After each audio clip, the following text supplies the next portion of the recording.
Bonjour, bienvenue dans Tinker Jaune. Donc voilà, on est déjà à la 12e émission. On est très content de vous retrouver. Vous savez, nous sommes un média citoyen, donc nous sommes deux Gilets jaunes de Belgique et on veut partager nos rencontres, toutes nos découvertes humaines qu'on fait à chaque sortie avec vous, et on veut susciter le débat démocratique. Les gens se demandent parfois comment on choisit nos interviewés. En fait, nous, ce qu'on veut, c'est vraiment parler de tous les sujets qui interpellent les citoyens, en fait. Et notamment le fait que on peut considérer que, voilà, depuis 2 siècles surtout, il y a beaucoup d'évolutions technologiques. Ces évolutions technologiques, évidemment, apportent beaucoup de confort matériel. Mais on peut parfois les interroger sur les conséquences qu'elles ont et sur le sens qu'elles ont aussi. Aujourd'hui, on voulait aborder un sujet un peu spécial à propos de la 5G. Christine, notre invitée aujourd'hui, elle est électro-hypersensible. Bonjour Christine. Bonjour Marcos. Est-ce que tu veux ajouter quelque chose pour ta présentation personnelle ? En fait, j'avais une vie comme tout le monde en 2020. Et à la fin du premier confinement, en fait, ma vie, elle a basculé d'un jour à l'autre. Je commençais à avoir des symptômes d'électro-hypersensibilité et en fait, j'étais très fatiguée, etc. J'avais des maux de tête, des problèmes de concentration. Et en fait, tu te dis, je suis dans un mauvais rêve, je vais me réveiller. Et en fait, non. C'est un peu à vie. Et donc, du jour au lendemain, je suis passée d'une militante, parce que je suis une militante de longue date, de plus de 10 ans, je suis passée de quelqu'un qui luttait pour les autres à devoir lutter pour ma propre survie. Et donc ça, c'était quand même c'était un peu rude. Et ce qui était difficile aussi, pour moi, une des choses les plus dures, c'est que en fait, j'étais éloignée des barricades. J'ai été éloignée de tous mes camarades de lutte, et qu'en fait, oui, beaucoup de gens n'ont pas toujours bien compris, et on s'est trouvé un peu seul, parce que c'est vrai que pour les électro-hypersensibles, il n'y a pas beaucoup d'autres personnes qui luttent que les gens qui sont eux-mêmes électro-hypersensibles. Et donc voilà, c'était le début d'une autre histoire. Et au niveau plus personnel, est-ce que tu veux ajouter quelque chose sur ce que tu es Moi, je suis comédienne de formation, de métier. Et donc, j'ai dû arrêter mon métier. J'ai dû tout quitter, en fait. J'ai dû quitter ma maison à Bruxelles, mes amis, ma famille, et je ne pouvais plus travailler. Au début, encore un tout petit peu, mais je voyais à chaque fois que je travaillais que j'étais pas bien pendant plusieurs semaines, et donc à un certain moment, j'ai vraiment dû arrêter. Et donc ici, tu as trouvé un coin de ciel bleu, mais on va en parler plus tard. Ouais. Donc nous, on s'est connus dans le mouvement des Gilets jaunes. Hein? Donc j'aimerais bien qu'on revienne sur certains épisodes, notamment notre première rencontre. Est-ce que tu te rappelles, à Rixensart ? Oui. Tu étais un peu organisatrice, je pense. Oui, on était à deux, en fait, un peu à organiser cette rencontre. C'était dans un squat, dans une maison un peu bourgeoise, à Rixensart. Et il faisait très froid. On avait fait un feu, il y avait un feu ouvert, et on était tous autour du feu ouvert dans des fauteuils, et voilà, on ne se connaissait pas. Et on a fait connaissance, et je me souviens très bien de toi, en fait. Parce que ton histoire me parlait beaucoup, et aussi je crois que j'étais fort d'accord avec tout ce que tu racontais. C'était un peu les mêmes genres de valeurs et tout. Donc c'était vraiment... c'était un moment un peu historique. Et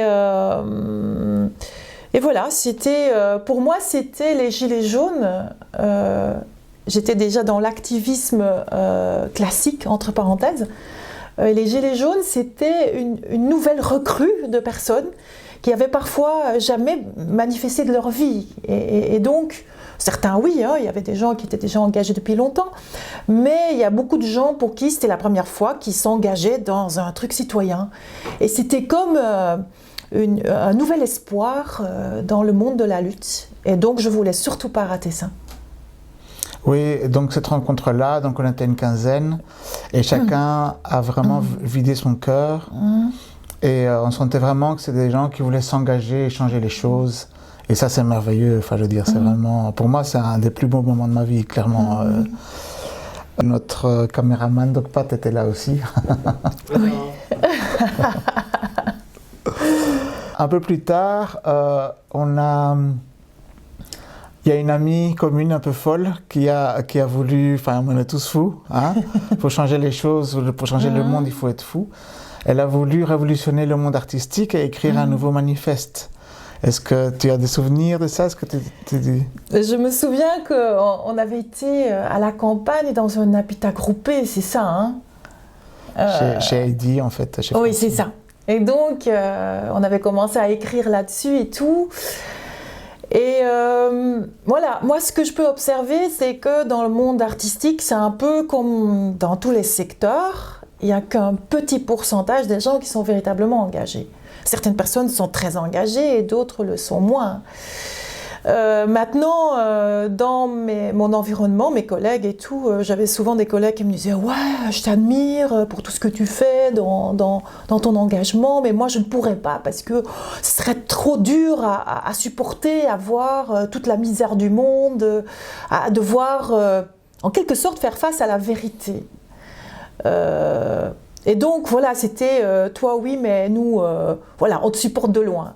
Et exceptionnellement, tu avais aussi des gens, heureusement ceux-là n'étaient pas très nombreux, qui étaient même un peu méprisants face à ça.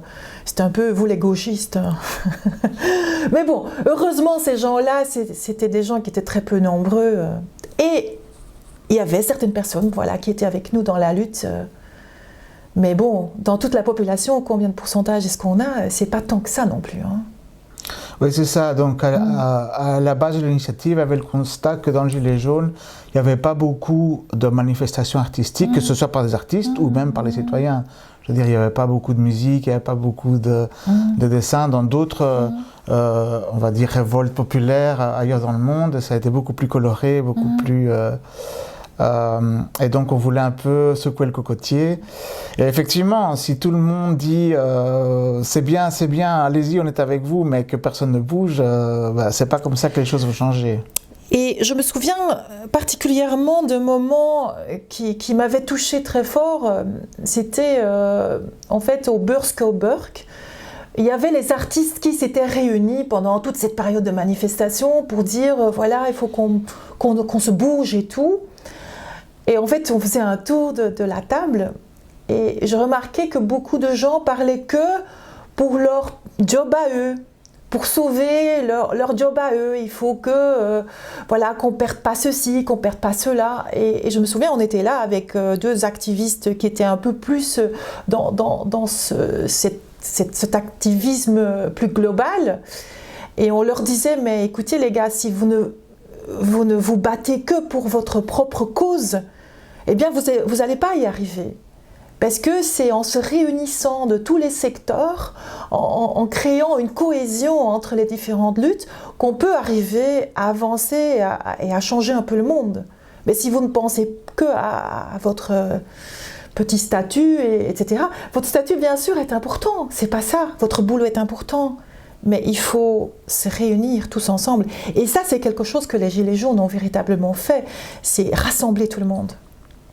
Oui, c'est vraiment le sens pour moi, la grosse nouveauté. Hein. Donc, c'est que pendant 30-40 ans, le néolibéralisme a réussi à découper toutes les petites luttes, à enlever toute conscience de classe, de peuple, des gens. Et effectivement, on n'était plus autorisé à lutter que pour ce qu'on maîtrisait, ce qu'on connaissait, alors qu'en fait, non, il faut un changement plus global, quoi. Oui, c'est vraiment ce qu'on essaie de faire comprendre. Et que beaucoup de gens savent en fait, mais bon, voilà, beaucoup ne savent pas comment faire, en fait. C'est ça aussi. Un de tes plus grands combats dans le monde d'avant, j'ai envie de dire, c'est contre les traités de libre-échange, le CETA et tout ça. On a eu notamment, avec d'autres gilets jaunes, l'occasion d'aller au Parlement wallon, bruxellois, pour une interpellation citoyenne. Est-ce que tu peux nous raconter toute cette aventure? Et d'ailleurs, pourquoi tu t'es engagé contre les traités de libre-échange, CETA, TTIP? Tu peux nous rappeler ce que c'est le CETA et le TTIP, donc? Donc le CETA, le TTIP, c'est des traités de libre-échange. Pour moi, les traités de libre-échange sont des points clés dans c'est entre l'Europe et le Canada, je crois, pour le CETA, et le TTIP aussi? Donc le TTIP, c'est entre l'Europe et les États-Unis, le CETA entre l'Europe et le Canada. En fait, moi j'ai commencé à faire une formation en tant que vidéaste, un cours du soir, et j'étais déjà politiquement engagée depuis longtemps, mais plutôt en lisant la Gazette et avec une bière à la main dans un café. Et à la fin de ma formation, je me suis dit, bon, je vais faire un documentaire sur la crise en Europe. Et je suis arrivée dans une première manif, toute seule, avec ma caméra et mon son. Et là, j'ai rencontré des gens du mouvement contre le TTIP, le CETA. On ne parlait pas encore beaucoup du CETA, mais on parlait surtout du TTIP. Et donc, ça m'a beaucoup interpellée et j'ai décidé de faire un documentaire sur le CETA, qui a été d'ailleurs projeté dans différents parlements, au fédéral, bruxellois et au Parlement européen, et surtout dans plein de petits groupements citoyens un peu partout dans le pays, et parfois même en France et en dehors. On l'a mis sur le net, ça a été quand même assez largement diffusé. Dans ce combat contre le TTIP, le CETA, et maintenant je parle plus particulièrement du CETA, à un certain moment on a eu la Wallonie qui a bloqué le CETA, parce que donc chaque région devait voter oui ou non contre le CETA.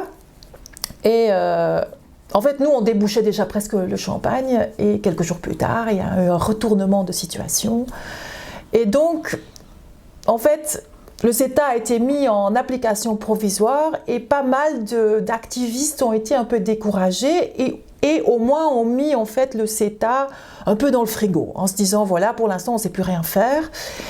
Mais avec quelques-uns, entre autres avec quelques gilets jaunes, on a persisté et on s'est dit voilà, il y a un outil démocratique qui s'appelle une interpellation citoyenne, et on devait donc avoir, je ne sais plus, 5000 signatures je crois, pour pouvoir faire une interpellation au Parlement bruxellois. Et on était 4. Et c'était, on avait super bien préparé, on avait, je crois, un discours très cohérent, on avait chacun notre part de l'histoire qui était déballée devant les parlementaires. Et la plupart des parlementaires, tous partis confondus, ont été très prudents dans leurs réponses. Ils n'ont pas vraiment répondu, ils ont un peu tourné autour du pot, etc. Et a priori, ils devaient, dans les mois qui suivaient, nous donner une réponse, une vraie réponse. Et à ce moment-là, c'était en mars 2020, et après, il y a eu le premier confinement, le Covid, etc. Et c'est seulement, je crois, au mois de septembre qu'on a reçu une réponse qui n'était même pas une réponse vraiment, qui était juste une retranscription de la séance parlementaire qu'on avait eue, avec des erreurs dedans.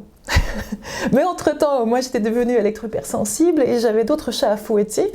Et donc, on n'a plus vraiment réagi là-dessus, on a un peu laissé tomber parce que, voilà, moi je devais préparer ma fuite de Bruxelles. J'étais tellement mal, j'étais tellement épuisée que voilà, je n'ai pas pu m'en occuper. Et puis voilà, à cette période-là, je crois qu'il y a beaucoup de gens qui étaient très démobilisés en 2021. Exactement. C'était le confinement et tout ça, c'était horrible. Exactement. On avait vraiment une démobilisation totale. On pouvait presque plus non plus manifester. On ne pouvait pas se réunir déjà. On ne pouvait pas se réunir, donc voilà, ça a été vraiment, le mouvement a été très fort cassé, et donc voilà, ça n'a plus eu de suite. Et donc là, on a pu, après, moi j'étais présent dans le public en fait, en supporter. C'est vrai. Oui. J'avais oublié ça. J'avais pas pu participer parce qu'il y avait eu une assemblée citoyenne préparatoire en fait. Et donc là, on a eu droit au petit four avec les politiques, en fait. Tu, tu as eu quelques contacts à l'époque? Enfin, moi, je me rappelle de certains discours mémorables dans l'Assemblée, donc notamment... Enfin, soit, oui, dis-moi. Bah écoute, on a un peu discuté avec Parce eux, mais... Ils voient qu'il y a des gens engagés, donc ils essaient de nous approcher, en général. En fait, on a eu, pendant toute cette période, on a eu quelques conversations avec quelques politiques dans les coulisses. Oui, bien sûr. Et en fait, la réponse était un peu, oui, vous savez, on ne peut plus faire grand-chose. Et même dans certaines organisations d'activistes citoyennes, voilà, c'était low. Et donc, là maintenant, aujourd'hui, le CETA est revenu sur la table, mais j'ai plus tout à fait suivi. Mais la dernière chose que j'avais entendue, c'est que peut-être il va être annulé. Mais, parce que la France apparemment voterait contre, mais là je dois vous dire que je ne suis pas sûre de mon coup parce que je n'ai pas vraiment investigué. La seule chose, c'est que depuis ils ont voté mais des traités de libre-échange à l'appel, est-ce qu'ils ont encore véritablement besoin du CETA? Et donc c'est des points clés dans la lutte pour la démocratie, parce qu'en fait les traités de libre-échange permettent aux pays occidentaux d'exploiter les pays soi-disant pauvres, riches en matières premières. Ça, c'est un premier truc. Ça met aussi en concurrence les pays. Ça fait en sorte que les travailleurs vont être beaucoup plus exploités. Ça baisse les prix.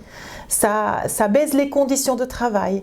C'est aussi au niveau écologique, c'est pas très bon parce que ça veut dire que, par exemple, pour fabriquer un jean, il va faire le tour du monde avant d'arriver dans nos magasins. Ça va faire en sorte qu'on va nous servir des pommes qui viennent d'Australie et que nous, on va exporter nos œufs, je sais pas, en Amérique du Nord.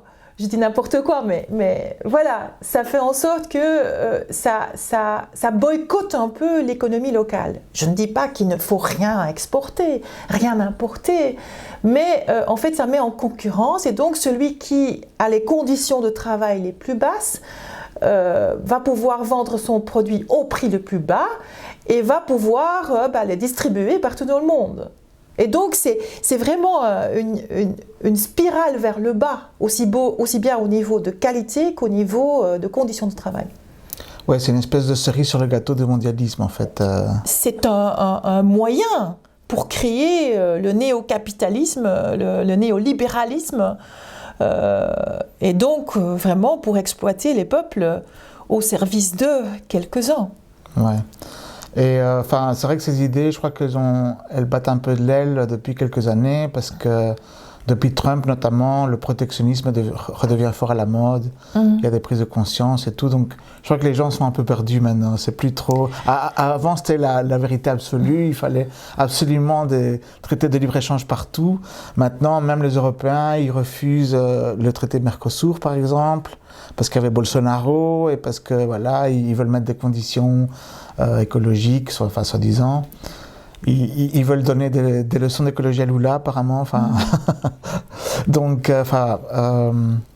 voilà. Oui, c'est vrai que maintenant on en parle moins, c'est moins. Maintenant il y a d'autres sujets plus brûlants, on va dire. Bien sûr, bien sûr. Oui. Même si ça reste d'actualité. Oui, bien sûr. Je veux dire, le modèle des BRICS, des Chinois, c'est les routes de la soie, c'est aussi beaucoup d'échanges commerciaux aussi, peut-être sous une autre forme, peut-être, mais voilà, bien sûr. Peut-être plus respectueux de la souveraineté des États, dans le cas des routes de la soie. Et donc, je vous conseille aussi d'aller voir mon film que j'ai fait sur le CETA, c'est CETA, un coup d'État silencieux, point d'interrogation, et il faut aller voir version 2018. C'est la dernière version qui est la meilleure.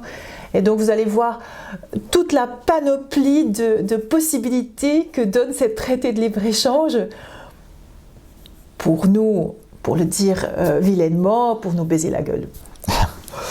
Voilà, et sur ces sages paroles, on rappellera qu'on mettra le lien évidemment dans les commentaires. Voilà.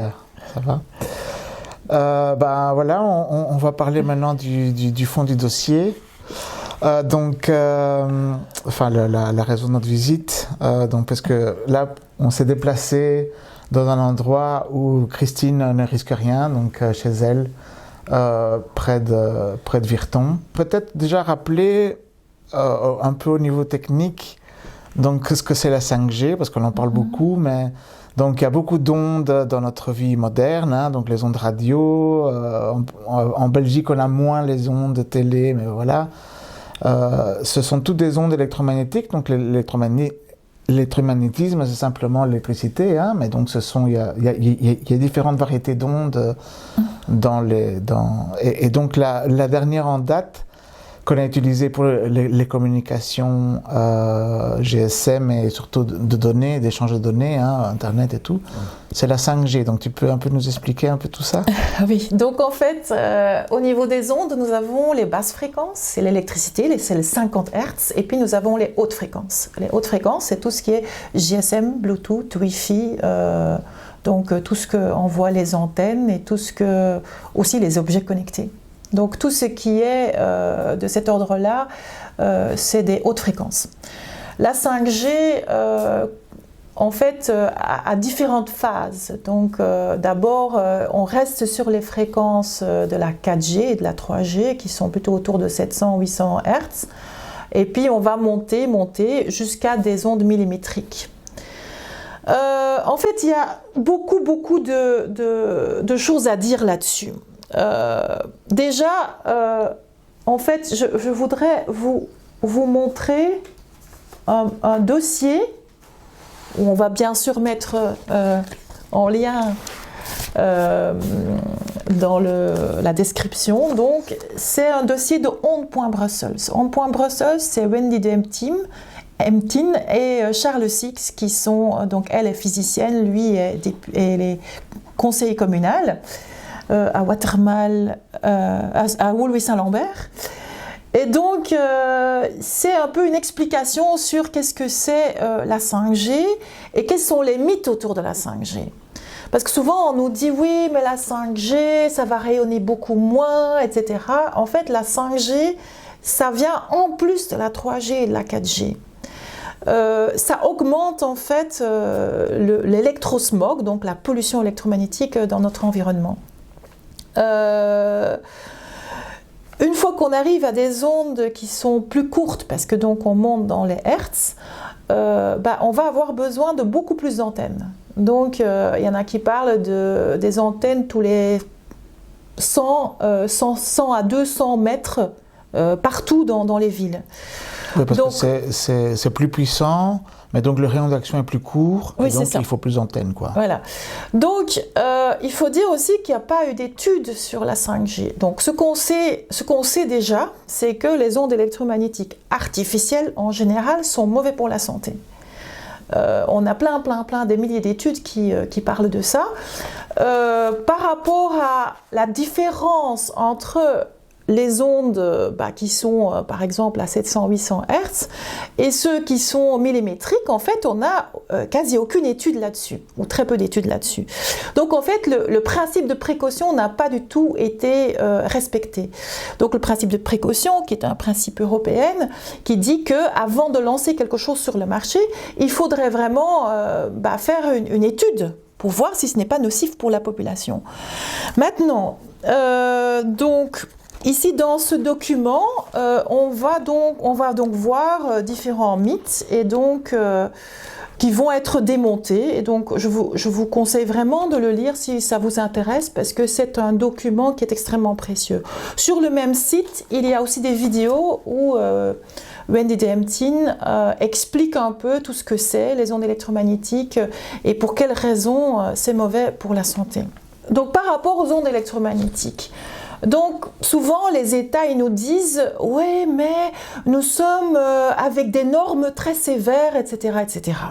Il faut savoir que nous nous basons sur les normes de l'ICNIRP. L'ICNIRP, qui est un organisme privé qui ont des conflits d'intérêts, ont décidé suite à un examen, enfin une sorte d'expérimentation qu'ils ont fait avec un mannequin.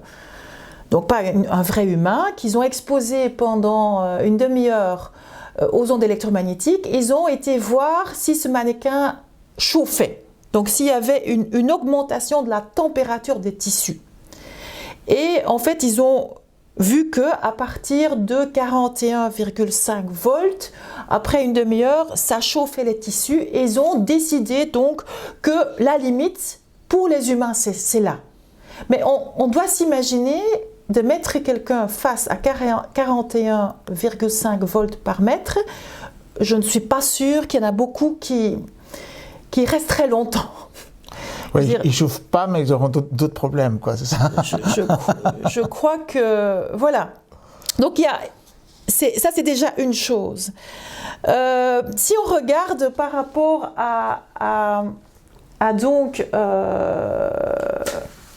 si on regarde par rapport aux normes qui ont été instaurées en Belgique, au départ, on était à 3 volts par mètre.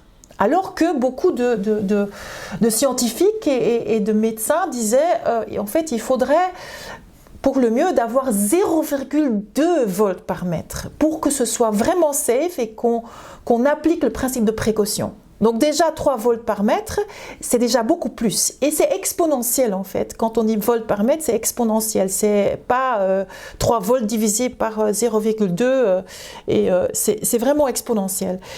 Donc là, tout récemment, on était à 6 volts par mètre à Bruxelles par exemple. Et donc pour la 5G, on passe à 14,5 volts par mètre. Si on compare, c'est 55,7 microwatts par centimètre carré. Et donc, si on compare ça par rapport au minimum qui est prôné par les médecins et les scientifiques indépendants, on est à 5770 fois plus que le minimum qui serait prôné pour appliquer le principe de précaution. Donc, c'est quand même... Voilà, et imaginez alors 41,5 volts par mètre, je crois qu'on grille vraiment. Voilà, donc ça c'est une chose. Ici, on a eu en fait beaucoup d'études qui ont été faites sur les ondes électromagnétiques. Je vais vous passer le petit schéma ici. Donc, il y a un scientifique de l'université de Washington qui s'appelle Henry Ley. Et lui, il a donc regardé en fait les différentes études qui ont été faites sur les ondes électromagnétiques artificielles.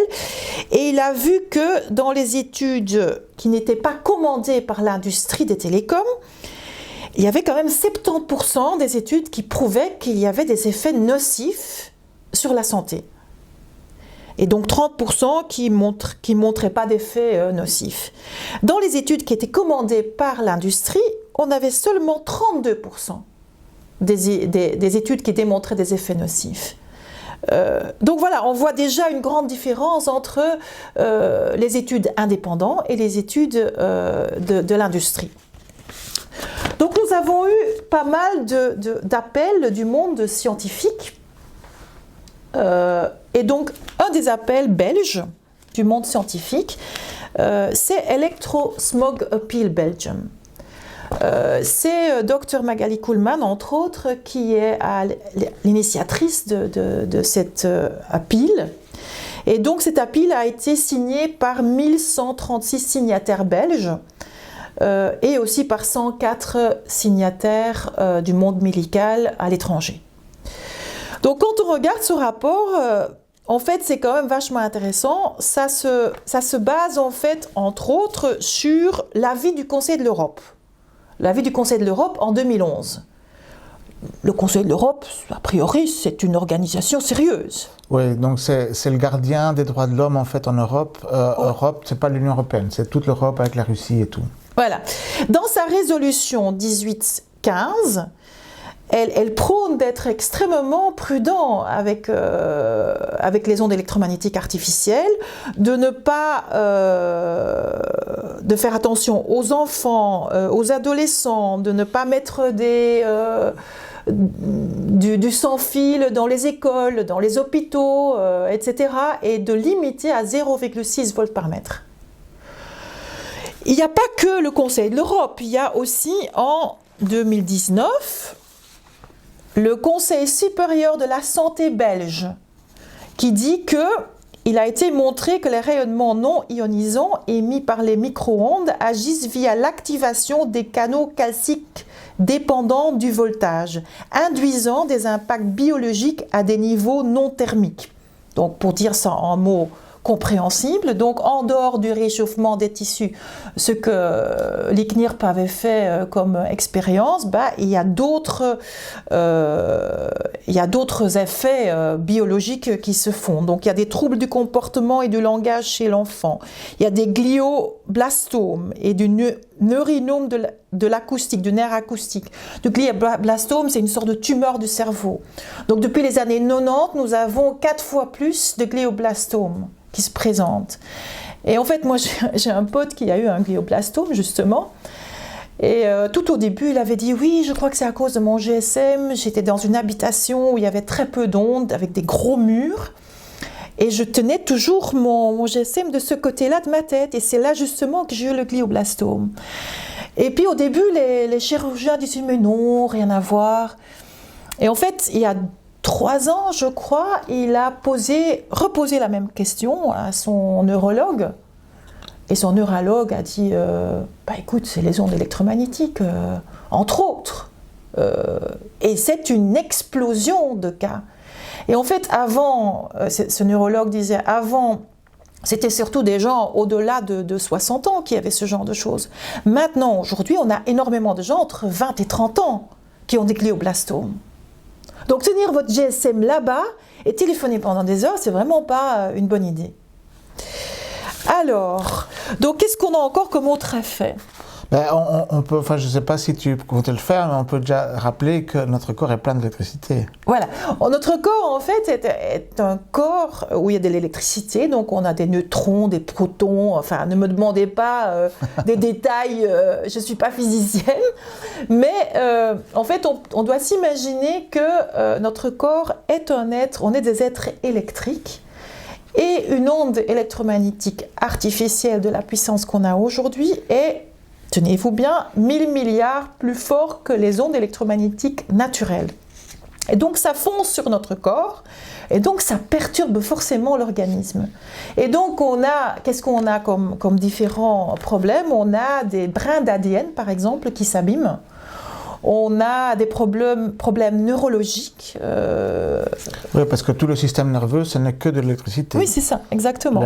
L'information transite avec l'électricité. En plus de ça, il y a effectivement toutes les interactions chimiques et tout ça, donc comme l'ADN. C'est ça.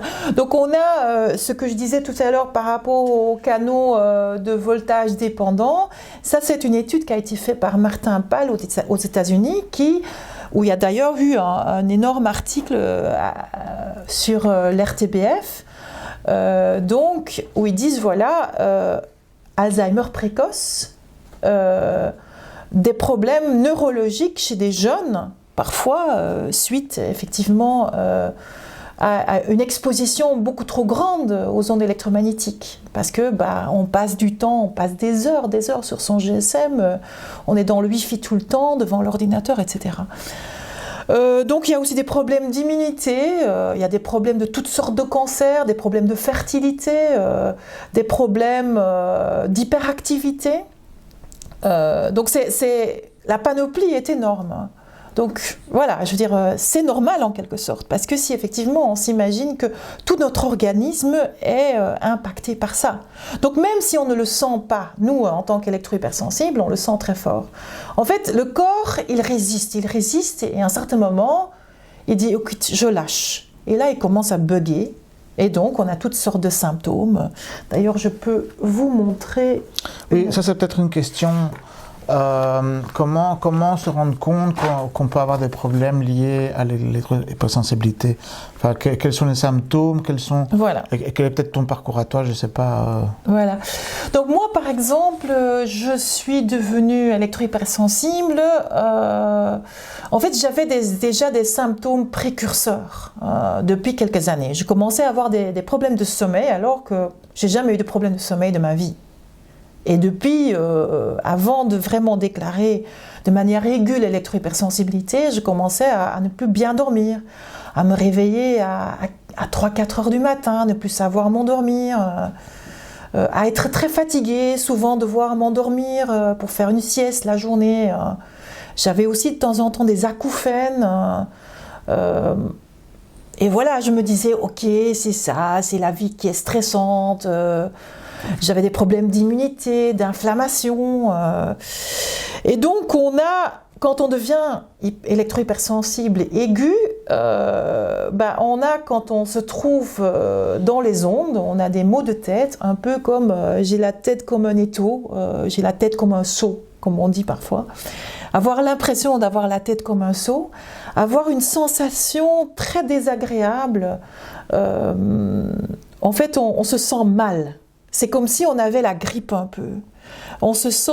Des nausées ou... On a parfois des nausées, on a des sensations d'angoisse, on a des sensations de déprime, on n'arrive plus à se concentrer, on n'arrive plus à trouver ses mots, on commence à avoir des problèmes de mémoire courte.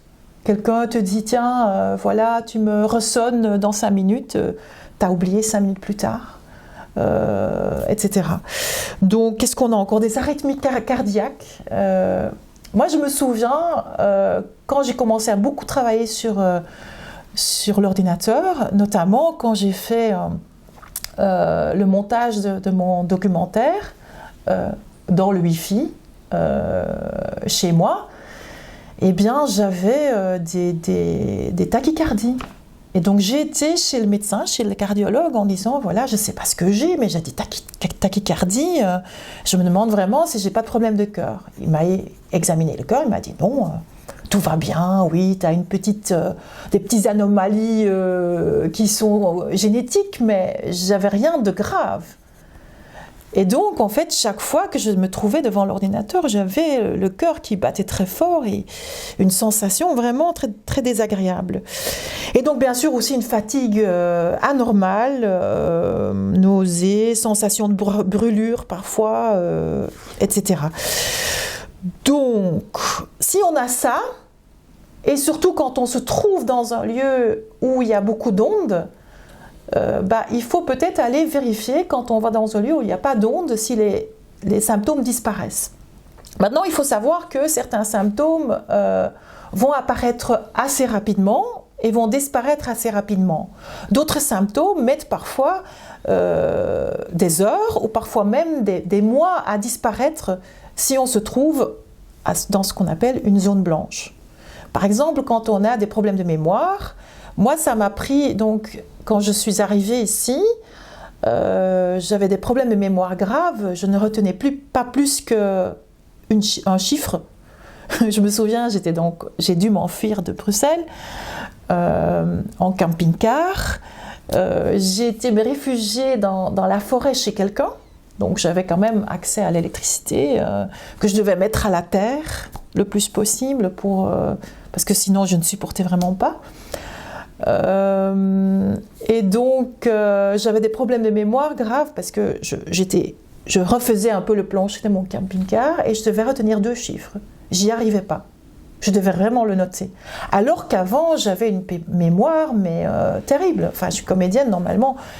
Dans mes collègues, j'étais celle qui retenait le mieux. Et moi, je retenais plus rien. Donc c'était vraiment une catastrophe. Les acouphènes aussi, c'est des choses qui peuvent perdurer pendant très longtemps. Ma voisine, par exemple, qui est aussi électro-hypersensible, elle a eu des acouphènes, mais terribles. Elle entendait un concert de toutes sortes de bruits. C'est comme si elle entendait l'électricité et les radiofréquences. Elle entendait des trucs... Donc c'était vraiment assez gênant. Et c'est seulement après 1 an que finalement, elle a quasiment plus d'acouphènes. Oui, c'est parfois des trucs imperceptibles. Hein. Donc, par exemple, à un moment donné, moi-même dans ma chambre, dans ma maison, j'ai installé une antenne Wi-Fi supplémentaire. Oui, c'est ça, un booster. Et c'est ça, et ma femme s'est plein d'acouphènes. Oui.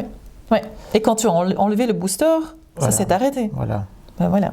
Donc oui, donc c'est parfois imperceptible, c'est pas forcément toujours très très grave au début, Mais effectivement, oui, la pollution électromagnétique, là, elle est clairement, on ne peut pas la nier. Ça, c'est sûr et certain que voilà, toutes les ondes qui circulent. Ok, et donc, que faire alors si on a... Eh bien, il y a des petits conseils qu'on peut, qu'on peut donner. Mais je dirais, bon, ici par exemple, l'ARES, elle donne des conseils, comment faire pour avoir le moins d'ondes possible chez soi. Ben, on peut déjà enlever le Wi-Fi et mettre le câble. Avant, on avait l'Internet câblé et ça marchait très bien. En plus, c'est beaucoup plus sécure. Tu as beaucoup moins de chances de hackage quand on est branché avec le câble que quand on est branché par le Wi-Fi. Attention, si on... Oui, le Wi-Fi, c'est beaucoup plus fort que la 5G encore. Ça dépend à quelle distance on est. Oui. De l'antenne, ça dépend. En fait, la différence avec une antenne, si tu as une antenne 5G à côté de ta maison, oui. Eh bien, tu ne sais pas l'éteindre. Elle est là 24 heures sur 24. Ton Wi-Fi, tu peux l'éteindre quand tu veux. Ton GSM, tu peux l'éteindre quand tu veux. Mais l'antenne qui se trouve juste à côté de ta maison, parce qu'on a besoin de mettre la 5G juste à côté de chez toi, eh bien, elle sera là 24 heures sur 24. Et donc, elle bombarde ton corps 24 heures sur 24. Oui, elle est là pour tout le quartier en plus. Elle est là pour tout le quartier. Et en Belgique, on en a partout. Oui, et il y en a de plus en plus. Voilà. Maintenant, attention, si on câble son Internet, il est important d'éteindre le Wi-Fi et sur le modem et sur l'ordinateur. Sur l'ordinateur, en bas à droite, on peut mettre en mode avion. Mais nous avons une bonne nouvelle. Nous avons créé une web-série qui s'appelle « Ma vie en mode avion ». On peut nous trouver sur Facebook, sous « Ma vie en mode avion ». On peut nous trouver sur YouTube et on a aussi une site web qui est maviehenmodeavion.com. Et donc là, nous faisons des petites capsules. Un peu, on a essayé de rendre ça très accessible au grand public, où on ne parle pas que de l'électrohypersensibilité, mais on parle en fait de l'effet des ondes électromagnétiques sur tous les organismes. Par exemple, notre premier épisode, elle parle du burn-out. Comme vous le savez tous, on a de plus en plus de burn-out dans notre société. En fait, je ne dis pas que tous les burn-out sont des burn-out à cause des ondes électromagnétiques artificielles, mais il y en a quand même bien plus qu'on ne pense. Il y a beaucoup de gens aujourd'hui qui ont des problèmes de sommeil. Si vous regardez autour de vous, qui n'a pas de problème de sommeil ? Éteignez déjà votre Wi-Fi la nuit, ne mettez pas votre téléphone à charger à côté de votre lit, mettez votre téléphone en mode avion. Et si vous avez un iPhone, par exemple, un iPhone, tu le mets en mode avion, beaucoup d'iPhones continuent à rayonner même en mode avion. Donc voilà, c'est toutes des choses qui sont importantes. Et voilà, moi par exemple, quand je suis devenue électrohypersensible, j'ai acheté ceci. Et donc c'est un petit mesureur d'ondes qui va donc mesurer les hautes fréquences et les basses fréquences. Et donc si tu as des doutes que tu es peut-être électrohypersensible parce que tu t'es reconnu dans différents symptômes, tu as été voir sur Ma vie en mode avion, tu te dis « mais moi aussi », eh bien, c'est quand même un bon outil parce qu'on peut véritablement vérifier « ah, là je suis dans une zone où il n'y a pas beaucoup d'ondes, tiens, j'ai plus de maux de tête ». Moi, à un certain moment, j'étais à tel point sensible que je pouvais quasiment à la seconde près dire « ici, il y a un GSM qui est allumé ». Aujourd'hui, je vais beaucoup mieux parce que ça fait... Oui, d'ailleurs, tu as détecté la montre connectée de notre ami. J'avais des petits doutes. Je sentais légèrement qu'il y avait quelque chose. C'était pas extrêmement fort, mais quand tu le portes sur le poignet, là, en fait, c'est contre ton corps. Et bon, voilà. Moi, je te conseillerais de... Je ne sais pas de qui tu l'as reçu ou pourquoi tu l'as acheté, mais c'est vraiment pas une bonne chose pour le corps. Voilà. Et oui, c'est vrai que je veux dire, c'est un peu... Beaucoup de gens sont au départ un peu sceptiques en se disant « oui, mais bon, comment est-ce qu'on peut dire que c'est nocif, tout le monde l'utilise, pourquoi est-ce qu'on ne nous prévient pas ?» Eh bien, on nous a prévenus. On nous a prévenus, même au niveau international, avec des appels des médecins, des scientifiques indépendants dans le monde entier. On nous a prévenus 26 fois, et je crois même plus, parce qu'ici ça date de 2020, je crois qu'entre-temps il y a d'autres appels internationaux. Donc il y a eu 26 appels depuis 2002 de scientifiques du monde entier qui disent « Écoutez les gars, les ondes électromagnétiques artificielles, danger pour la santé, veuillez faire attention, veuillez législer dans le sens de protéger la population. » Et qu'est-ce que nos gouvernements ont fait? Eh bien, ils augmentent l'électrosmog. Donc voilà, c'est maintenant, quand on regarde dans l'histoire,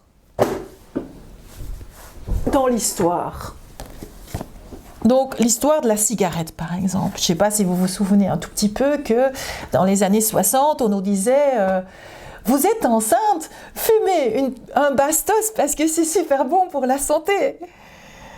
Et voilà, ici j'ai une petite liste de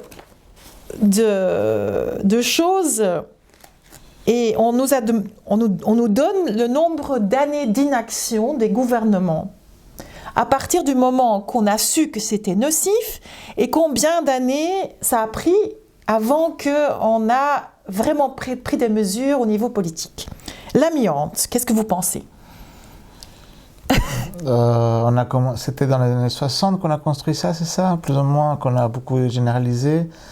C'est facile, 30 ou 40 ans. Eh bien, l'amiante, la première alerte a été en 1898. Oui. Et donc, ça a pris 101 à 107 ans avant qu'on a vraiment pris des mesures politiques pour protéger la population. Moi, j'ai rencontré à l'époque les gens qui...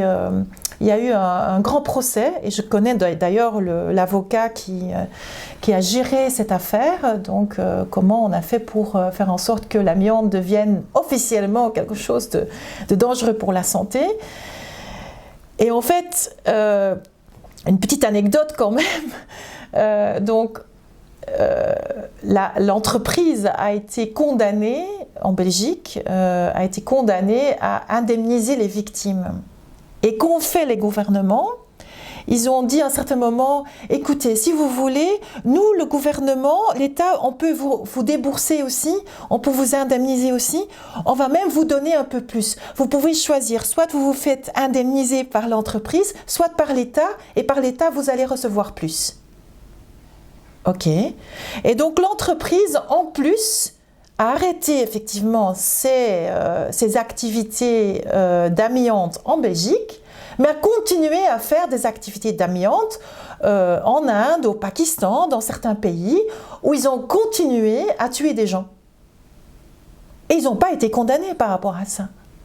Donc, voilà. Donc, le grand-père de Doc Pat, il a, après 40 ans, oui, donc il a eu un cancer assez affreux des poumons. Donc c'est un exemple parmi d'autres, oui. Même la maladie de la vache folle, la première alerte, c'était en 1979. Et quand est-ce qu'on a pris l'interdiction? L'interdiction partielle était en 1989, 10 ans plus tard. Et l'interdiction complète a seulement été en 1996, donc 10 à 17 ans d'inaction politique. Alors c'était quand même vachement grave, on en a beaucoup parlé. Mais avant que les politiques prennent vraiment la décision de faire quelque chose, ça prend des années. Et entre-temps, on a beaucoup de victimes. Oui, il y a plein d'autres exemples. Hein. Moi, par exemple, si on parle des Antillais, ils vont vous parler d'un herbicide qui a été massivement utilisé et qui a pollué comme toutes les eaux de la Guadeloupe et de la Martinique. Enfin, je ne sais pas exactement de où. Et je crois que ils ont fini par prendre des mesures. C'est des produits qui étaient interdits en France et ils les ont utilisés dans les Antilles, quoi. Ici, c'est un super chouette livre. C'est le livre de Martin Blanc. Ces ondes qui nous entourent, qui donc retracent un peu toutes sortes d'études qui ont été faites. Et donc, il parle aussi de la stratégie de l'industrie. C'est la stratégie du doute. On dit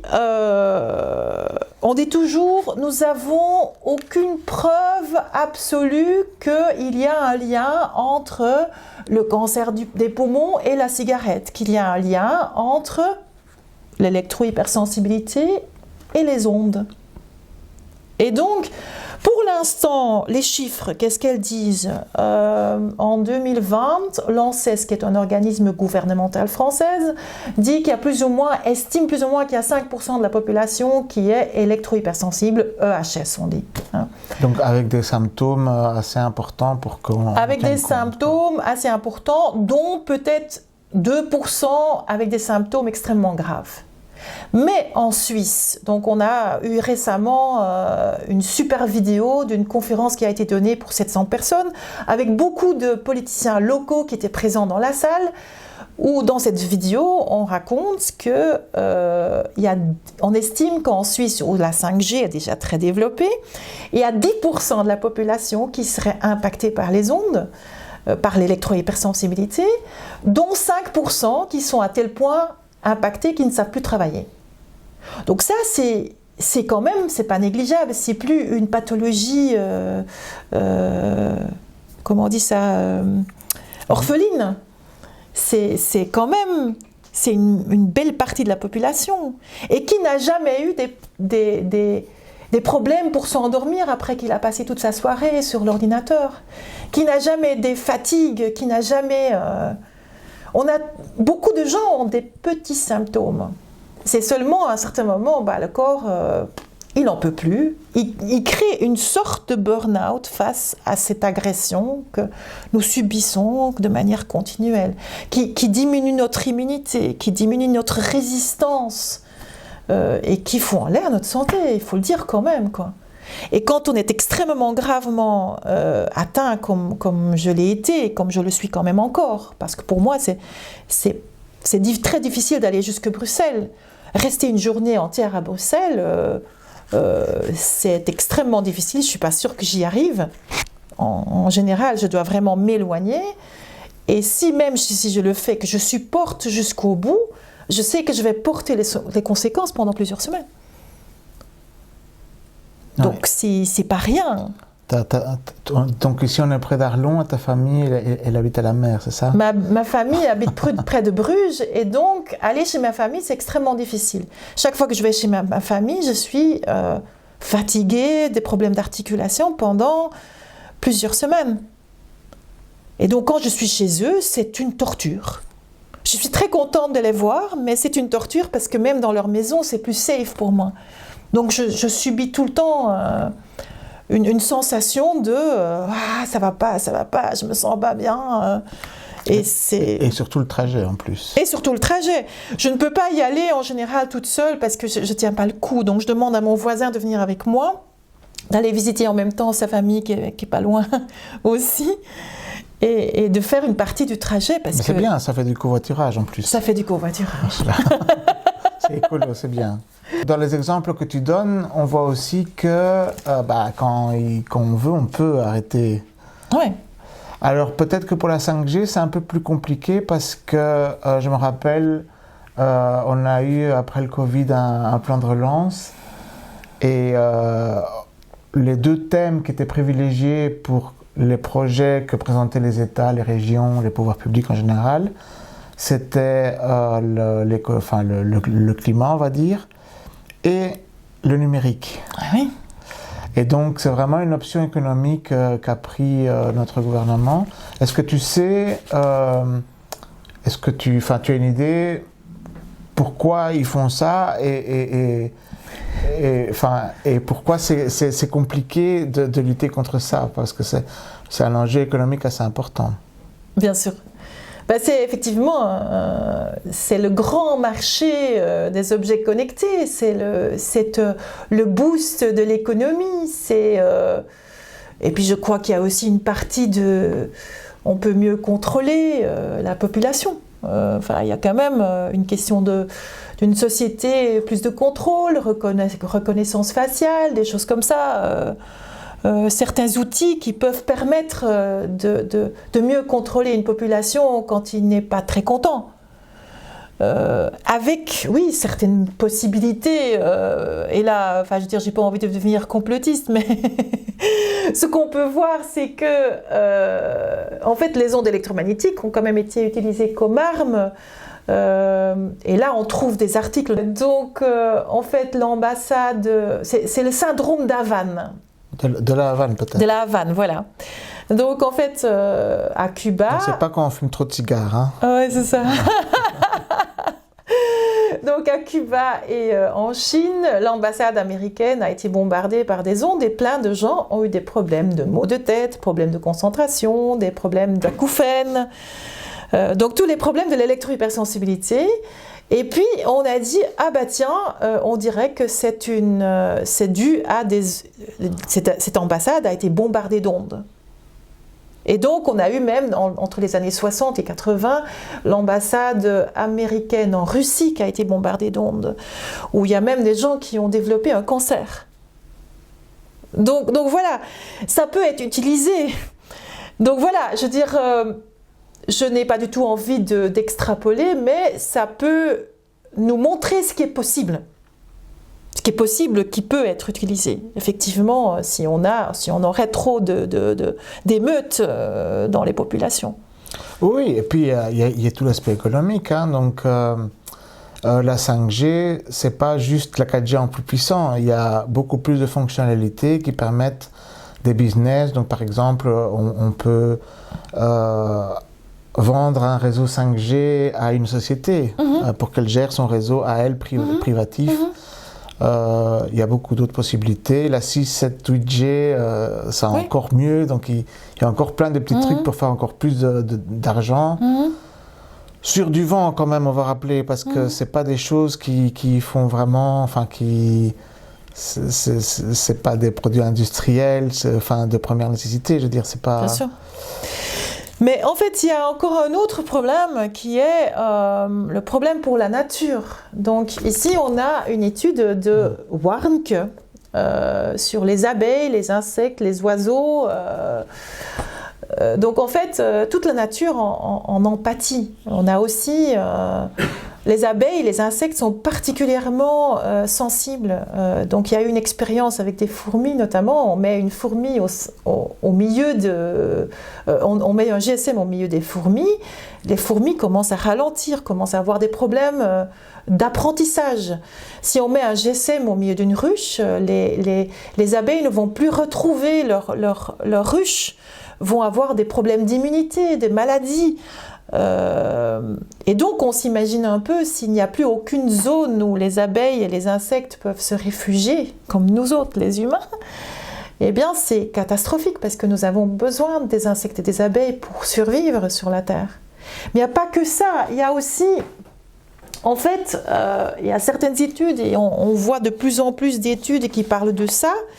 En fait, ça pollue l'ionosphère par des millions de signaux pulsés et c'est susceptible de perturber l'environnement électromagnétique naturel de la Terre. Et donc, ça veut dire que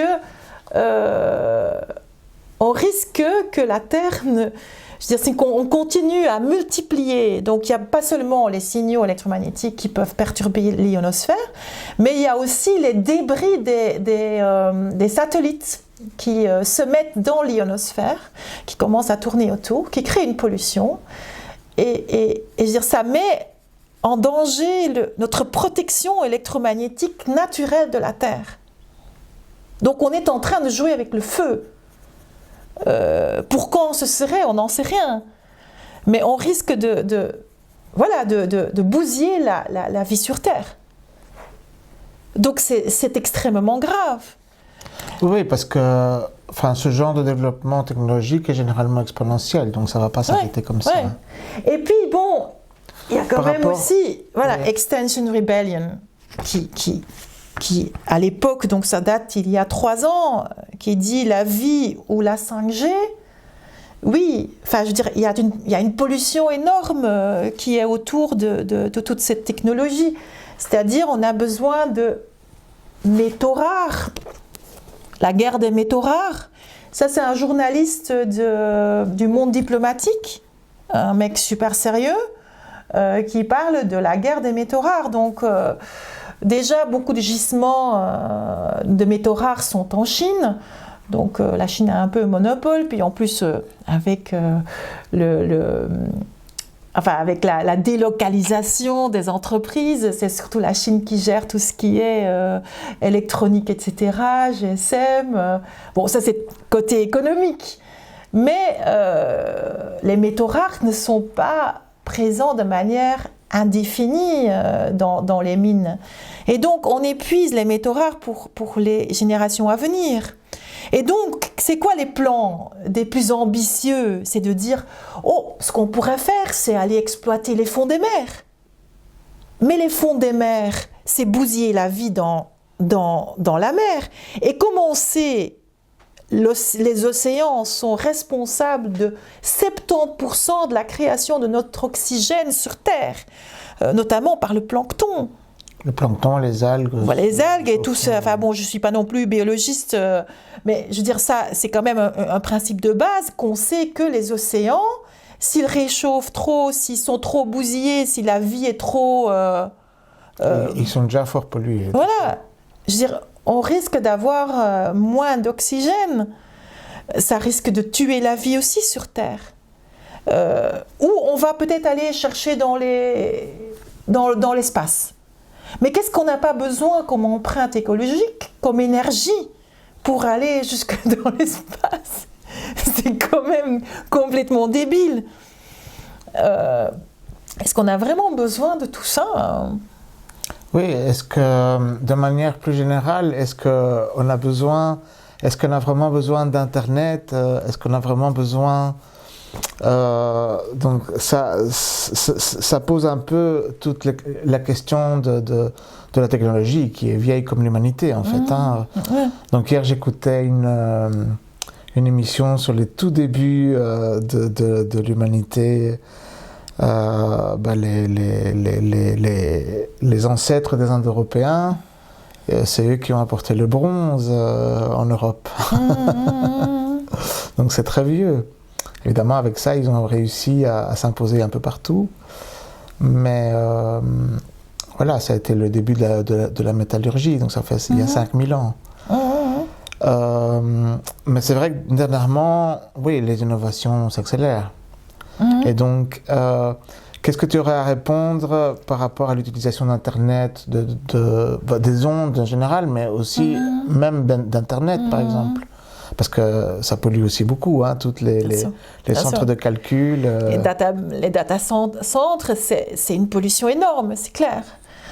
Donc en fait, je me souviens que je me suis fait interviewer à un certain moment par Radio Campus et la femme qui m'a interrogée m'a posé une question. Oui, toi, tu es très écologique et tout. Est-ce qu'il faudrait carrément pas tout arrêter? Et là, tu te dis, ok, oui et non. Aujourd'hui, si nous voulons conscientiser, le seul moyen de conscientiser le plus grand nombre... Donc il faut tout arrêter sauf ta chaîne en fait. Mais voilà, je n'ai pas de la réponse, tu vois. Okay. Actuellement... moi, je crois qu'il faudrait déjà diminuer fortement le plus possible. Ici, par exemple, dans l'habitat groupé, parce que je suis dans un habitat groupé, on va revenir à ça. Dans l'habitat groupé, donc, quand je suis arrivée, j'ai dit, voilà, je veux bien rejoindre votre habitat groupé, mais il faudrait que tout le monde soit câblé au niveau Internet. Et il faut que dans les espaces communs, personne n'utilise son GSM. On a dit oui. Et puis on a dit ah merde. Il y avait quand même certaines personnes qui avaient difficile avec. Eh bien maintenant, ces mêmes personnes disent mais qu'est-ce que c'est chouette quand on mange ensemble, qu'il n'y a personne qui est sur son GSM. On est vraiment, vraiment ensemble. On est vraiment dans la vie. Et c'est clair que qu'est-ce que c'est chouette de se perdre sur Internet. Même, enfin, je veux dire, moi je ne suis pas sans Internet, je suis sur un Internet câblé et j'ai des moments que je peux me trouver devant Internet jusqu'à 2 heures du matin, parfois aussi en regardant des conneries. Mais, mais je dois dire... C'est bien de l'avouer. Je l'avoue, Ouais, je l'avoue. Si je suis devenue électro-hypersensible, c'est que j'étais beaucoup sur Internet. Oui, bien sûr. Oui. C'est pas parce que... Mais c'est pour la bonne cause. C'était pour la bonne cause, ça c'est clair. Mais bon, quand même. Mais je crois que... moi, pour l'instant, je suis encore beaucoup trop sur Internet parce qu'avec la web-série, je dois encore travailler beaucoup sur l'ordinateur et je vise vraiment... j'espère vraiment que cette lutte va trouver une réponse positive, qu'il y aura... Mais bon, je veux dire, c'est un peu désespérant pour l'instant, mais... Oui et non. Mais espérons qu'il y a quand même certaines personnes qui vont commencer à nous écouter et qu'on va diminuer au lieu d'augmenter le trafic. Parce que oui, Internet est un outil génial. Tu as besoin d'une information, tu vas la chercher, tu fais une recherche. C'est inépuisable quasiment. Mais en même temps, je veux dire, tu peux passer ta journée, ta nuit sur Internet parce qu'il y a toujours quelque chose d'intéressant à trouver. Oui, c'est super instructif. Mais bon, c'est quand même aussi super instructif de papoter ensemble, de passer du temps avec des humains au lieu d'être devant un écran. Et malheureusement, nous avons la jeunesse, les jeunes qui sont encore bien plus que nous, complètement addicted aux écrans et qui pour eux en fait, et c'est très tentant et je comprends, je veux dire, il y a tellement une panoplie de choses à voir, ça bouge tout le temps, et oui, ça pourrait être plus intéressant que la vraie vie, mais est-ce que en vrai, je veux dire, une fois qu'on quitte les écrans, qu'on se trouve dans la vraie vie, qu'on est en train d'échanger, qu'on a du contact humain, est-ce que c'est pas plus enrichissant au final? Est-ce qu'on slow down a little bit? C'est quand même, allez, mes parents parfois me disent oui, mais on a quand même de la chance qu'on a Skype et qu'on peut se parler en Skype. Et moi je leur dis oui, on a cette chance-là, oui. Mais moi, j'aimerais bien pouvoir vous serrer plus souvent dans mes bras. Et ça, c'est difficile. C'est difficile que je peux aller les voir 2 fois par an. Et pour le reste, je dois me contenter de la vidéo.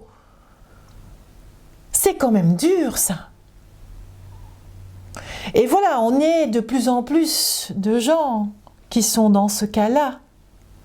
Et on est parfois des gens qui sont dans le cas où même leurs familles les rejettent parce qu'ils ne les croient pas.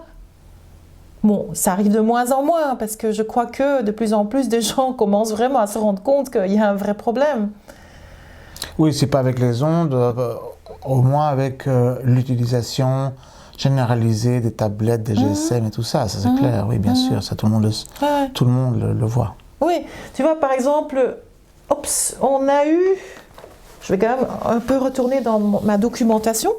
Donc, on a eu dans le journal Ensemble, on a eu un journaliste, Gérald Danosio, qui a écrit un dossier. Donc là, c'est un dossier que j'ai beaucoup regardé, il est un peu sale. En fait, c'est un dossier de plus d'un an d'articles sur l'électrohypersensibilité et l'exclusion. Parce que c'est une vraie exclusion. On est coupé, on ne sait plus travailler, on ne sait plus aller voir nos amis, on ne sait plus aller... Si moi je veux aller quelque part, donc là maintenant je fais des cours de tango dans une ferme où les gens ont accepté d'éteindre tous leurs GSM. Mais en fait tu arrives là et tu te dis ok, il faut que je mendie, je viens à mendier, s'il vous plaît, est-ce que tout le monde pourrait éteindre ? Et voilà, si je veux dire, tu te sens l'emmerdeuse de service. Et c'est difficile. Je veux dire, c'est un des seuls trucs que je peux faire en dehors. Ou si je veux aller voir un spectacle, il faut que je vienne devant le public. Excusez-moi, je suis électro-hypersensible, je suis l'emmerdeuse de service. Est-ce que tout le monde pourrait faire en sorte que je puisse assister au spectacle ? Enfin, on a pu faire ça une fois, depuis que je suis ici. Enfin, c'est quand même pas normal. Tous nos droits fondamentaux sont bafoués. Oui, on renverse un peu la logique, quoi, en fait. Oui, en fait, c'est un peu comme avec la cigarette. À l'époque, si tu demandais à quelqu'un, oui, on est ici dans mon appartement, est-ce que tu peux peut-être aller fumer dehors? On te regardait, mais purée, mais quelle emmerdeuse! Aujourd'hui, je veux dire, plus personne ne s'imagine qu'il va allumer une cigarette à l'intérieur de ta maison ou même dans un bar. Et je m'imagine que dans le futur, une fois que ce scandale sanitaire va éclater, parce que je n'ai aucun doute que ce scandale sanitaire va éclater, à un certain moment, les gens vont dire « ça ne te dérange pas que j'allume 2 secondes mon GSM, j'ai un coup de fil urgent à faire ». Mais pour l'instant, c'est bien sûr, c'est encore un scénario futuriste, hein, mais voilà, je veux dire, c'est... Oui, et en même temps, on sait bien qu'il y a des solutions. Hein, non, par exemple, il y a quelques années, Proximus a essayé de lancer, tu parlais des objets connectés, par exemple. C'est vrai que c'est un des grands enjeux avec Wi-Fi, avec 5G et tout ça, de l'exploitation économique de tout ça. Mais il y a quelques années, Proximus a essayé de lancer un réseau spécifique aux objets connectés, qui était beaucoup moins puissant, et ça n'a pas marché. Et ça n'a pas marché parce que derrière les constructeurs non plus, mais je veux dire s'il y avait un petit peu de volonté politique, ce sont des choses qu'on peut mettre en place. Hein. Bien sûr. Et ça, c'est pour parler encore une solution technologique, mais je veux dire, effectivement, il y a moyen d'avoir une remise en cause plus fondamentale de la société. Oui. Voilà, ça c'est un document assez rigolo. Donc c'est l'IEB, Bruxelles Interenvironnement, qui a fait cet article-là. Proximus, dans une vidéo interne, demande à ses travailleurs, travailleuses, la prudence au contact de ces produits. Donc c'était une petite vidéo qui disait « Smart use, smart distance ». Donc faites attention, ne tenez pas votre... D'ailleurs, dans beaucoup de modes d'emploi, il est noté que son GSM, il faut le garder à au moins à 5 mm ou quelque chose comme ça de son oreille. On ne peut pas le coller contre son oreille. Mais donc, ils avouent en quelque sorte. Et il y a aussi eu un document juteux des employés de Orange en France qui ont écrit un dossier sur la 5G. Bon, ça a fuité et Orange était furieux. Mais donc, il parle du risque environnemental et énergétique, l'épuisement des sources, le risque financier, etc. Il ne parle pas tellement au niveau de la santé, mais il parle beaucoup au niveau écologique. Et donc, voilà, c'est toutes des choses qui sont quand même... qui sont passées. Oui. Et d'ailleurs, nous avons, en fait, aujourd'hui, on ne travaille plus qu'au niveau, pas que au niveau national. Aujourd'hui, on travaille largement au niveau international. Donc, il y a une organisation qui s'est créée qui s'appelle Europeans for Safe Connections, qui est donc une organisation mère qui regroupe une trentaine d'organisations nationaux un peu partout en Europe et qui sont tous des organisations de personnes qui sont électro-hypersensibles et qui essayent donc de faire du lobbying citoyen auprès des institutions et des politiciens pour dire écoutez, on a un vrai problème sanitaire. Et donc nous sommes aussi en contact avec le Canada, les États-Unis, notamment à Pittsburgh, aux États-Unis. Il y a donc apparemment une antenne qui a été placée dans le village et plein de gens ont commencé à avoir des symptômes d'électro-hypersensibilité, ont dû quitter leur maison. Et notamment, je veux dire, au moment de fête de Noël, c'était... donc, ils font des recours judiciaires et tout. Et donc, leur campagne, c'était « Nous voudrions retourner chez nous. Laissez-nous retourner chez nous. Enlevez cette putain d'antenne. » Donc, voilà, je veux dire, c'est un peu partout. Donc, on a des problèmes vraiment partout dans le monde. Et Et je crois que la lutte a avancé énormément. Il y a plus de 3 ans que quand j'ai compris ce que j'avais comme problème, que j'étais électro-hypersensible, il y avait quasi personne autour de moi qui savait ce que c'était. En fait, avec Ma vie en mode avion, on a eu une quinzaine d'interventions dans les médias mainstream. Notamment, ici, bon, ça c'est un petit... c'était province de Luxembourg, c'est l'Avenir, je crois. Ça, c'était un petit article dans l'Avenir. Bon, j'en ai que 2 ici, mais on en a une quinzaine, pas que des articles, aussi des interviews sur la radio et tout. Ici, on a un grand article dans Imagine, qui est un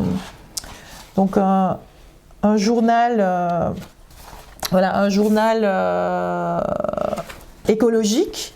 On a eu un grand article dans le Paris Match Belgique, fait par Michel Bouffiou. Donc ici, voilà, c'est nous autres. Et je crois que ça, on a eu un... Et puis tu passes même chez Tinker Jaune maintenant. Ah oui, je passe même chez Tinker Jaune maintenant. Donc voilà, on a eu un super reportage par TV Lux qui nous a fait un reportage de 20 minutes. Donc ici dans la province de Luxembourg, en tout cas, si les gens ne sont pas au courant, c'est qu'ils ne lisent pas les nouvelles. Hein. Mais il n'y a quasi plus personne qui te regarde. Ah oui, c'est ça. Tu ne devrais pas aller voir un psy. Non, il n'y a plus personne qui fait ça. La plupart des gens disent « Ah oui, ma tante, ah oui, j'ai un copain, ah oui, j'ai quelqu'un d'autre que je connais. » Donc, voilà, ça devient général et c'est peut-être cyniquement un espoir pour nous de voir effectivement, pour nous et pour toute la vie sur Terre, qu'on commence à comprendre qu'il y a un vrai problème sanitaire et écologique, et peut-être démocratique. Oui. Enfin, c'est pour ça qu'on est venu. Voilà. Donc, est-ce que tu veux encore dire quelque chose sur la 5G, l'électro-hypersensibilité? Ben moi, je dirais, allez voir notre site web, maviehenmodeavion.com ou notre page Facebook. Allez voir aussi un peu sur Europeans for Safe Connections. On va vous mettre le lien. C'est vraiment intéressant. Même si c'est un truc qui pour moi pose un grand problème, c'est quand même passionnant. C'est très complexe. Et sachez que en fait ça concerne tout le monde. Il n'y a personne qui n'est pas concerné. Parce que même si vous ne le sentez pas, vous êtes concerné. Même à la rigueur, si votre santé n'a pas des conséquences énormes, il y a les abeilles, il y a les insectes, il y a des animaux, il y a les arbres, la nature et notre terre. Allez, quand même, on a une super terre, quoi. On a reçu cette terre en cadeau de la vie. Ce serait quand même con, quoi. Ce serait con de la bousiller. C'est tellement important. Et pour moi, le plus grand message aussi, c'est de dire, rencontrons-nous en vrai, serrons-nous dans les bras et vivons notre vie pleinement et pas enfermés dans cette petite boîte esclave de notre écran. La vie, elle est trop belle. Bon, c'est pas facile de faire une transition là-dessus. Donc, un dernier sujet que je voulais évoquer avec toi. Donc, grâce à ton électro-hypersensibilité, tu as débarqué ici dans un habitat groupé. Donc, c'était encore une vieille aventure, mais je crois que tu avais cette idée avant déjà de remarquer tes symptômes. Donc, on est ici près de Virton, près d'Arlon, je sais pas. Arlon, Virton, les deux. En Gaume, c'est ça? En Gaume. En Gaume.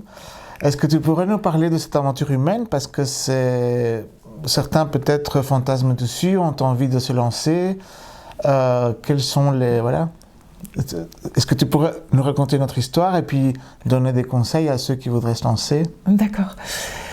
En fait, ça fait quand même, je dirais 5 ans, 6 ans que, à force d'avoir été dans la lutte contre le CETA, le TTIP, d'avoir rencontré des agriculteurs, du maraîchage, d'avoir suivi un cours en maraîchage, agroforesterie, que l'idée a grandi dans ma tête de me dire pourquoi pas un habitat groupé, me reconnecter à la nature, faire pousser mes petites légumes, être plus en autonomie, apprendre à vivre ensemble.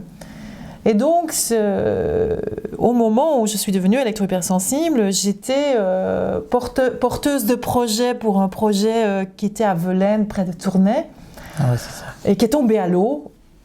Pour une partie parce que je suis devenue EHS, mais aussi pour une partie parce que le projet s'est tout simplement pas fait. Et donc, quand je me suis enfuie de Bruxelles avec mon camping-car, j'ai continué quand même à me dire, voilà, je vais peut-être trouver un lieu où je vais pouvoir me poser et réaliser ce rêve-là. Et donc, je suis arrivée ici, donc, dans ce collectif qui a accepté moi et mon petit problème. Et donc, au début, on était ici avec très peu. On était sur un site quasi vide. En fait, c'était un site qui était censé être un home pour personnes handicapées. Donc, c'est des bâtiments industriels. C'est assez spécial, avec des grandes fenêtres. Et donc, j'ai choisi mon logement. Et petit à petit, tout le monde est arrivé. Et on a commencé à avoir des réunions de toutes sortes. Et je dirais, vivre ensemble avec d'autres personnes, effectivement, on l'a un peu désappris. Et on est en train de réapprendre. Et c'est quand même, c'est un vrai épisode, c'est un feuilleton. C'est pas facile, mais c'est super chouette, c'est super enrichissant. On apprend beaucoup de choses. On apprend à s'écouter en réunion. On apprend à pas être trop long. On apprend aussi, et ça pour moi c'est une des choses qui est le plus difficile, c'est apprendre à mettre ses limites. Donc, quelqu'un fait quelque chose qui nous déplaît, avec lequel on a difficile, c'est d'aller voir cette personne et de dire « Écoute, j'ai besoin de… » Et là, on apprend la CNV, la communication non violente, etc. Et on apprend à dire à la personne où sont nos limites. Et souvent, enfin, on voit aussi dans l'habitat groupé, parfois des personnes ont envie d'entrer dans notre champ et d'essayer de dire ce qu'on doit faire. Et c'est humain, hein. Je veux dire, nous aussi on le fait. Enfin, tout le monde le fait un peu. Tout le monde essaye parfois de dire oui, mais est-ce que tu ferais pas comme ça ? Et attention, les angoisses, les peurs. Et donc là, il faut dire, écoute, je comprends que tu aies peur, mais moi j'ai besoin de… Ma limite, c'est ça.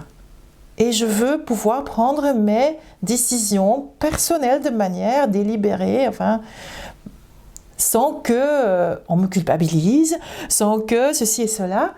Et en fait, ça nous fait vraiment grandir. Parce que, et il faut aussi savoir encaisser, que quelqu'un d'autre te dit, écoute, ta façon de parler là, tu sais, tu as aussi de la violence en toi.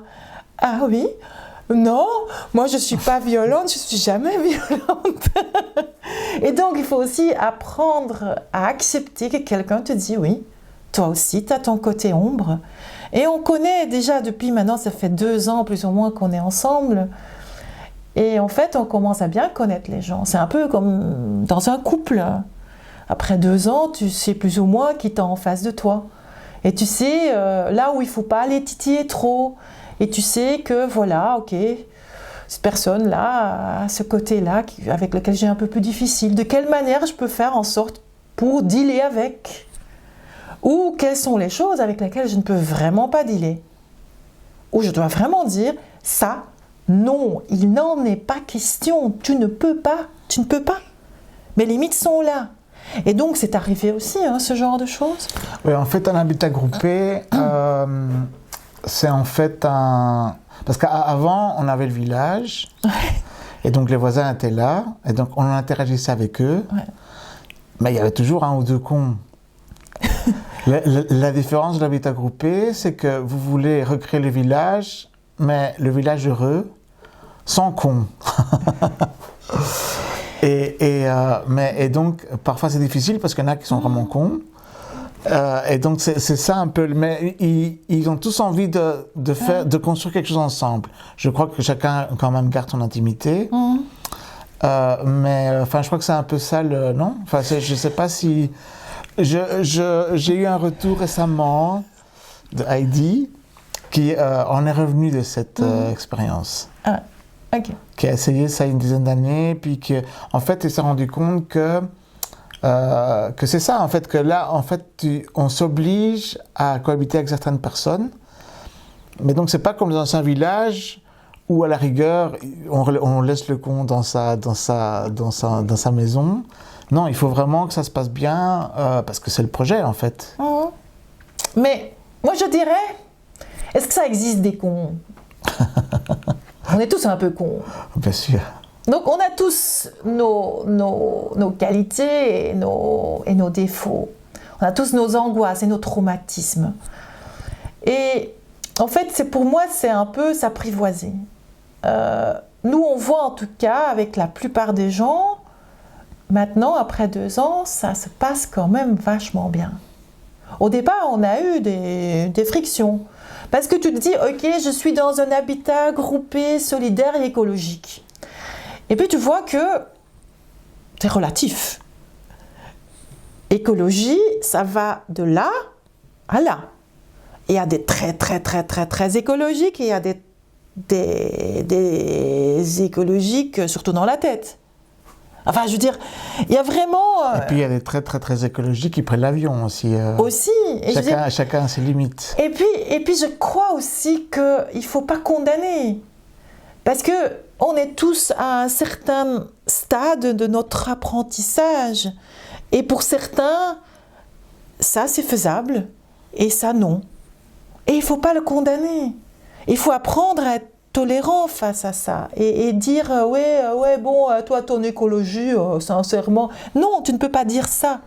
Non, toi tu as besoin de ça et je le respecte. Et c'est ça le respect aussi. Et donc ce n'est pas dire celui en face il est con. C'est de dire, ok, j'accepte la différence.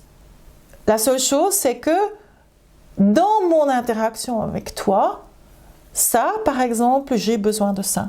Tu peux juste exprimer tes besoins dans ta relation.